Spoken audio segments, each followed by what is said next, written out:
नमस्कार सर्वांना. अवधूत चिंतन श्री गुरुदेव दत्त श्री स्वामी समर्थ. दीपावलीमध्ये येणारा सर्वात महत्त्वाचा सण म्हणजे लक्ष्मीपूजन. याच दिवशी खऱ्या अर्थाने दिवाळी असते आणि बरेच जण लक्ष्मीपूजनलाच दीपावली असे समजतात. लक्ष्मीपूजन म्हणजे काय, लक्ष्मीपूजन का केले जाते याची कथा आज आपण बघणार आहोत. लक्ष्मीपूजनाचा हा उत्सव अश्विन अमावस्येला साजरा केला जातो. या दिवशी लक्ष्मी आणि गणेश भगवान, कुबेर भगवान यांची पूजा केली जाते.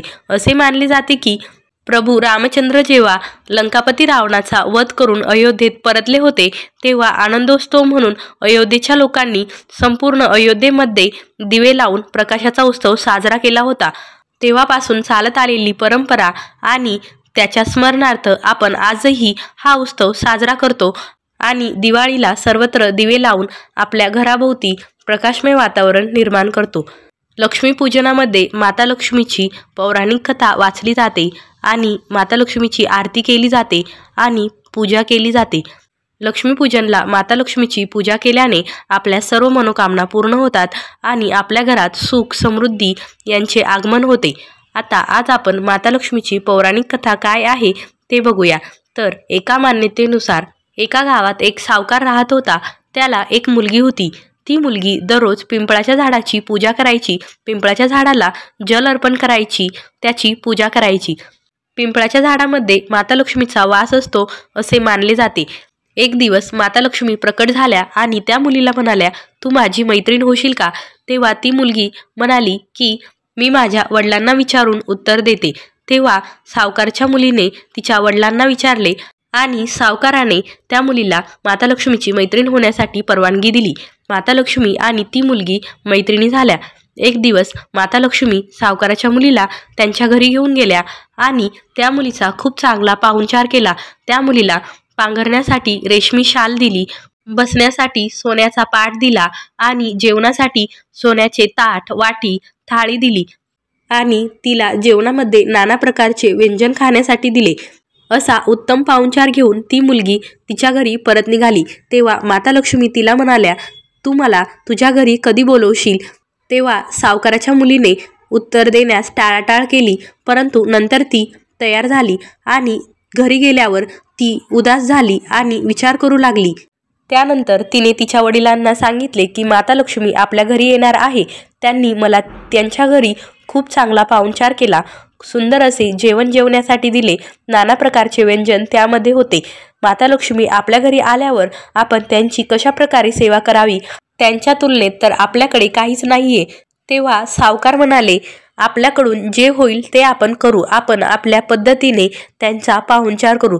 त्यानंतर सावकारांनी मुलीला सांगितले, तू घराला सडा रांगोळी कर आणि त्यानंतर चौमुखी दीपक प्रज्वलित कर आणि माता लक्ष्मीचे नाव घेऊन तिथे दीपकासमोर तू बसून राहा. मुलीने तसेच केले. त्यानंतर एक पक्षी एका राणीचा 9 लाखाचा सोन्याचा हार त्या मुलीपाशी टाकून गेला. त्यानंतर सावकाराच्या मुलीने तो हार विकला आणि सोन्याचा पाट, सोन्याची थाळी आणि रेशमी वस्त्र खरेदी केले. अनेक प्रकारचे नाना व्यंजन तयार केले आणि माता लक्ष्मीची वाट पाहू लागली. थोड्या वेळाने माता लक्ष्मी त्या मुलीच्या घरी आल्या. तेव्हा सावकाराच्या मुलीने माता लक्ष्मीला बसण्यासाठी सोन्याचा पाट दिला, परंतु माता लक्ष्मीने त्या पाटावर बसण्यासाठी नकार दिला. त्यानंतर मुलीने माता लक्ष्मीला जबरदस्ती सोन्याच्या पाटावर बसवले आणि माता लक्ष्मीचा खूप चांगल्या प्रकारे पाहुणचार केला. माता लक्ष्मी त्या मुलीच्या पाहुणचाराने प्रसन्न झाली आणि तिला खूप सारे आशीर्वाद दिले. त्यानंतर तो सावकार खूप जास्त श्रीमंत झाला. अशा प्रकारे ही माता लक्ष्मीची कहाणी होती. ज्याप्रमाणे माता लक्ष्मीने सावकाराचे आणि सावकाराच्या मुलीचे आयुष्य सुंदर केले, त्याप्रमाणे माता लक्ष्मी आपल्या सर्वांवर प्रसन्न हो आणि आपल्या आयुष्यात देखील अशीच भरभराट हो, अशी ही लक्ष्मीपूजनची कथा होती. आता लक्ष्मीपूजन कोणी करावे? तर घरातील कोणतीही व्यक्ती लक्ष्मीपूजन करू शकते. घरातील स्त्री पुरुष कोणीही लक्ष्मीपूजन करू शकते. जोडीने लक्ष्मीपूजन केले तर ते खूप शुभ मानले जाते आणि माता लक्ष्मी देखील प्रसन्न होते. लक्ष्मीपूजन आपल्या घरी करावे आणि आपल्या व्यवसायाच्या ठिकाणी देखील लक्ष्मीपूजन करावे, कारण आपल्या व्यवसायातून आपल्या घरात धन स्वरूपात धनलक्ष्मी येत असते. त्यामुळे तेथे देखील लक्ष्मीपूजन करणे महत्त्वाचे मानले जाते. घरात भरभराट व्हावी, सुख समृद्धी नांदावी, माता लक्ष्मी आपल्यावर सदैव प्रसन्न असावी, आपल्या घरात माता लक्ष्मीने अखंड वास करावा यासाठी लक्ष्मीपूजन केले जाते. त्यामुळे दिवाळीच्या दिवशी लक्ष्मीपूजनाला खूप जास्त महत्त्व आहे. आता यावर्षी म्हणजेच दिवाळीच्या 2025 मध्ये लक्ष्मीपूजनचा मुहूर्त काय आहे, लक्ष्मीपूजन कधी करावे, 20 तारखेला अमावस्या लागणार आहे. म्हणजेच 20 ऑक्टोबर 2025ला दुपारी 3:44 अमावस्या सुरू होत आहे आणि तिची समाप्ती ही 21 तारखेला होत आहे.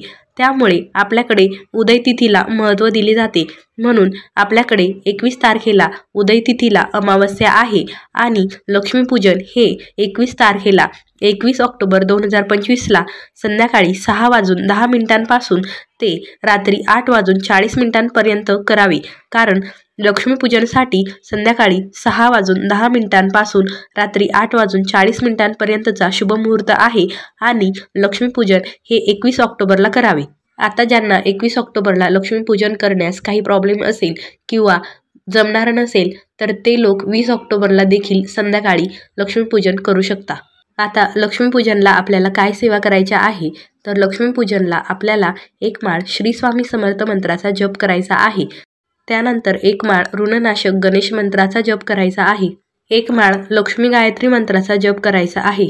1 माळ कमलात्मक मंत्राचा जप करायचा आहे. 1 माळ श्रीम या मंत्राचा जप करायचा आहे. श्रीम श्रीम श्रीम हा माता लक्ष्मीचा मंत्र आहे, याचा जप करायचा आहे. 1 माळ षोडशी मंत्राचा जप करायचा आहे.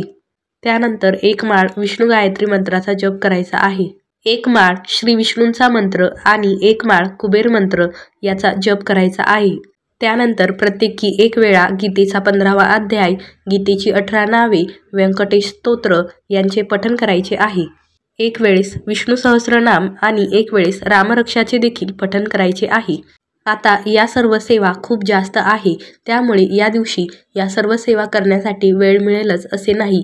त्यामुळे प्रत्येक मंत्र तुम्ही 11 वेळेस 21 वेळेस जसे जमेल तसे मंत्र जप करू शकता. आता सर्वात महत्त्वाचे म्हणजे तर माता लक्ष्मीला शांतता आणि स्वच्छता खूप जास्त प्रिय असते.